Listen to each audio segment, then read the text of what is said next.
चंडाल व्यक्ति हमारे किसी भी परिवार के सदस्य को उनसे मिलने नहीं है। ये सबसे बड़ी दुखद घटना है। बिहार की क्षेत्रीय पार्टी लोक जनशक्ति पार्टी का स्थापना दिवस गुरुवार को मनाया गया।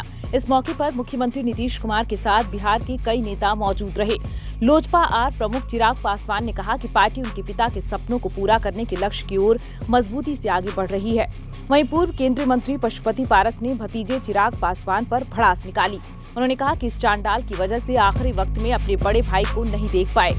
चिराग पासवान के चाचा पशुपति कुमार पारस ने लोजपा के स्थापना दिवस पर पैतृक गांव खगड़िया के शहर बन्नी गांव में आयोजित कार्यक्रम को संबोधित किया। इस दौरान उन्होंने बिना नाम लिए चिराग पासवान को चांडाल तक कह दिया। पशुपति पारस ने कहा कि इस चांडाल की वजह से ही वे अपने बड़े भाई जो भगवान के समान थे उनको अंतिम समय में देख नहीं पाए। उन्होंने दावा किया कि उन्हें और उनके परिवार को बड़े भाई से मिलने नहीं दिया गया। हाजीपुर के पूर्व सांसद पशुपति पारस ने कहा कि कोरोना का हवाला देकर उन्हें और उनके परिवार के किसी भी सदस्य को बड़े भाई साहब से मिलने नहीं दिया गया, जबकि अंतिम समय में बड़े भाई रामविलास पासवान परिवार के सभी लोगों को खोज रहे थे। पशुपति पारस ने कहा कि जो जैसा कर्म करेगा उसे वैसा ही फल मिलेगा। मैं सत्य पर हूं और सत्य की हमेशा जीत होती है। चंडाल व्यक्ति हमारे किसी भी परिवार के सदस्य को उनसे मिलने नहीं है।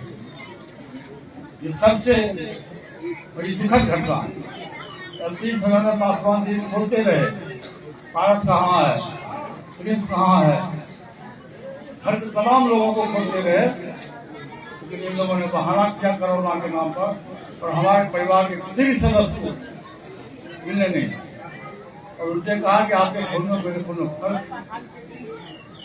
साथियों, ईश्वर साक्षी है, जो जैसा कर्म करेगा वैसा फल देगा भगवान। यह है गीता का ज्ञान, ये गीता का ज्ञान है। सत्य की विजय होती है, सत्य हो गए तो सत्य की विजय हो गया। तो मैं अपनी बात को समाप्त करता हूँ कि समय को अधिक हो गया। लोजपा सुप्रीमो रामविलास पासवान का 8 अक्टूबर 2020 को निधन हो गया था। इसके बाद चिराग पासवान और पशुपति कुमार पारस एक दूसरे से अलग अलग राय रखने लगे। अंत में 14 जून 2021 को लोक जनशक्ति पार्टी में फूट पड़ गई। पशुपति पारस ने लोजपा के 5 सांसदों को अपने पक्ष में कर लिया और चिराग को पार्टी अध्यक्ष पद से हटाने का ऐलान कर दिया।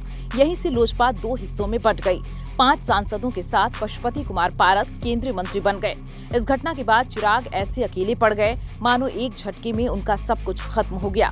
हालांकि समय का पहिया घूमा और 2024 के लोकसभा चुनाव में एनडीए ने चिराग पासवान को 5 सीटें दे दी। पारस को कुछ नहीं मिला। वहीं चिराग के सभी 5 सांसद चुनाव जीत गए।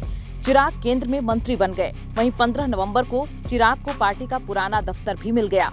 इसी दफ्तर में आज पार्टी का स्थापना दिवस मनाया गया।